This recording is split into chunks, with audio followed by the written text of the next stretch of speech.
Hey guys, it's OctoBinx here and welcome back to another video.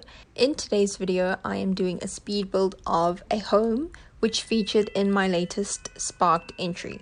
So if you haven't seen the Spellbinding opera yet, definitely go check that out. I will leave a link. So this is an 18th century inspired home, and there is an image I found on Pinterest which I will now post on the screen for you to see. And this was the inspiration for the build. Now, of course, I did not make an exact copy of this particular building, but it definitely was the inspiration behind how it ended up looking. It was interesting how this building came to be because, truthfully, I initially felt a little reluctant to build it because I had just built the opera house which features in my Sparked video. And this opera house took so much time to build and to perfect and get it how I wanted that, the idea of taking on another sort of 18th century style building was a bit daunting. However, I did think that for the video I wanted to make, I needed an additional filming location for the sake of the story. So I decided to build this little 18th century Château as an additional filming location, and truthfully I'm so glad I did because I had so much fun actually building it, and honestly feel tempted to build more homes like this. So yeah, I really did enjoy the process of building this little chateau. So when building this, I tried to consider as many of the typical 18th century stylistic and architectural details that I could. So for instance, a lot of the buildings of the time were very symmetrical, so that's why this building looks very similar on both sides and very even. I actually had to spend so much time adjusting the dimensions of the building because, especially in The Sims, it's very easy to build a building that is too big for realistic Sims gameplay, and I didn't want it to be too small either, so I adjusted the dimensions quite a bit. I also played around with the different wall heights. So I went with taller wall heights for this build. And I know there tends to be quite a bit of debate on the purpose of medium and tallest wall heights in The Sims. I know Little Simsy has said before, what's the point? You can't make a nice building with taller wall heights. But I tend to favor the taller wall heights if it's something like an 18th century build like this. Once again, when it comes to the way I furnish the interiors of my builds, it's a little bit scatty. So I started out with the lounge just to figure out how I sort of wanted to place things in the lounge, and I couldn't quite figure out what color scheme I wanted to go with. So it's a little bit like the lounge was a bit like in the original Sleeping Beauty film when the two fairy godmothers changed the color of Sleeping Beauty's dress to pink and blue and then pink and then blue again, because I kept changing all the swatches to pink or to blue. So yeah, I couldn't figure out what colors I wanted to do that, but I wanted to just lay down some furniture to figure out the orientation that I wanted. And it's a bit like that throughout the rest of the house as well. I sort of place objects and come back later, but I try to minimize all that jumping around as much as possible. In terms of the color scheme that I wanted to go for, I figured that I wanted each room to have a bold color. So for example, the dining room I wanted to be red, and the bedroom I wanted to be pink, and the music room upstairs wanted that to be blue. So each room has a very strong color scheme to it. Of course, there are many limitations in The Sims, but I was definitely inspired by the Palace of Versailles in France and sort of films that feature 18th century looks, like the Marie Antoinette film that came out 10 years ago or something. Those were definitely sort of sources of inspiration for how I wanted to furnish each of these rooms in the house.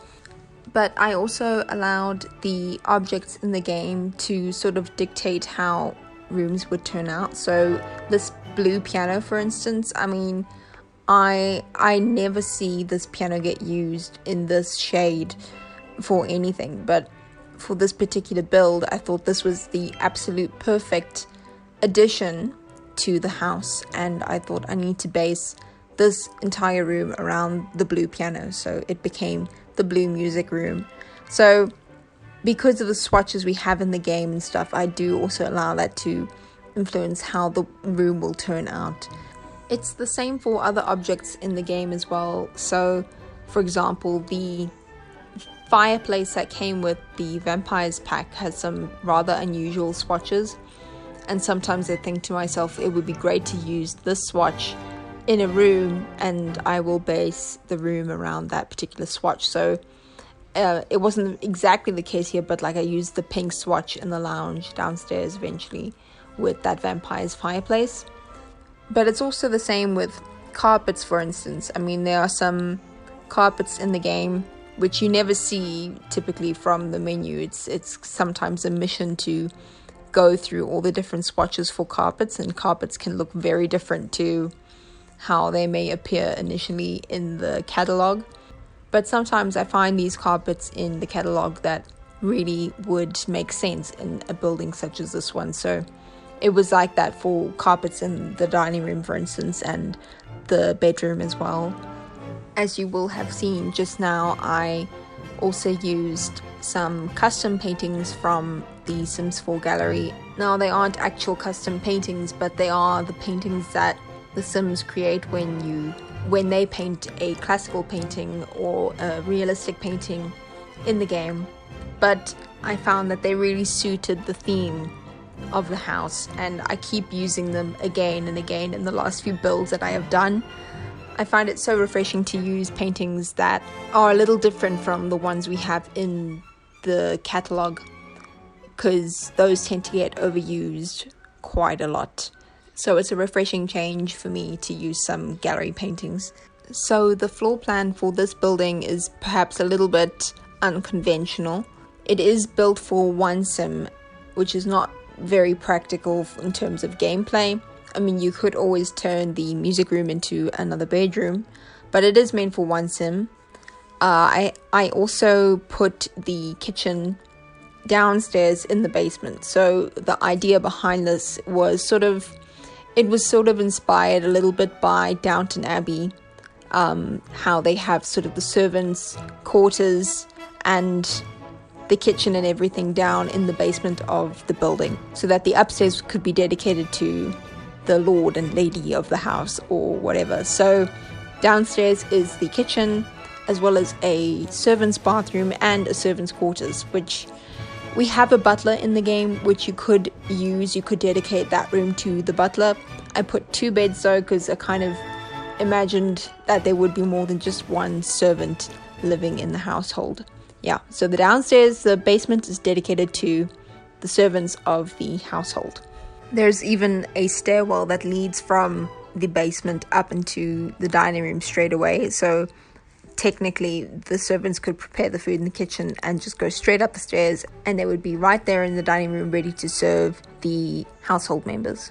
So this is technically the 3rd video I've done, which is 18th century themed. So of course the first one is the Spark video, which I've mentioned many times, but I'm very proud of it. And the second one was my most recent video prior to this one, which was the Creator Sim makeovers for townies, which was 18th century themed. And I'm really happy with how that turned out. I've never done makeovers for townies before, but to give them an 18th century makeover was really a lot of fun to do. So if you haven't checked that out, also go check that out. But I kind of feel like I want to keep up the theme of 18th century style stuff. So I know there is one more video coming, which will be the opera house and how I built that, which is really exciting. But I'm kind of still tempted to play around with this theme a bit longer.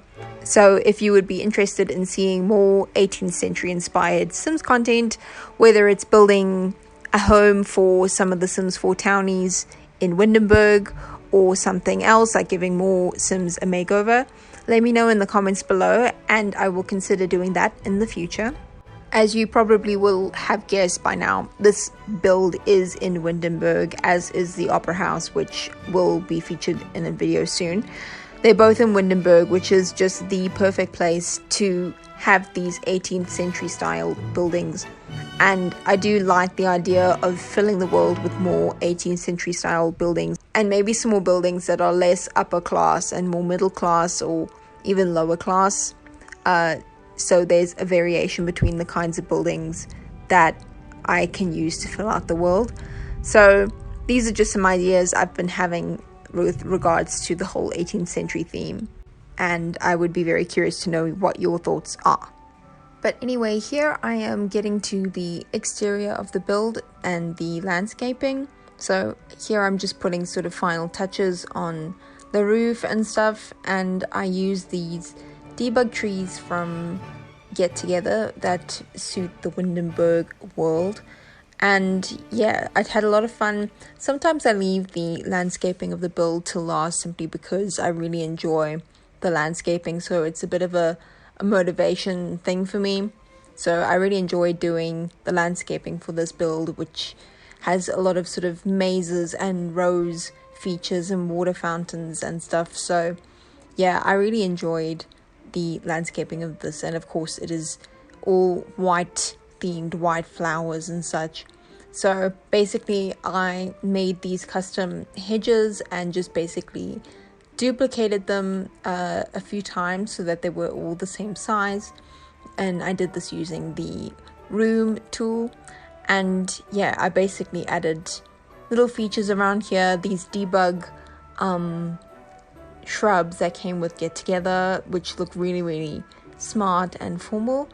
And other than that, it's just a bit of terrain painting here and there, and that pretty much sums up the build.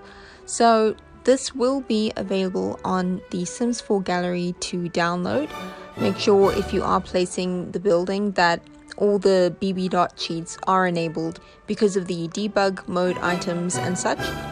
But anyways, so thank you so much for watching, and if you enjoyed this video, please be sure to give it a like and a comment down below. And if you haven't already, do subscribe to my channel. And until then, thanks so much for watching, and I will be back again with more Sims 4 videos in the near future. And until then, take care. Bye.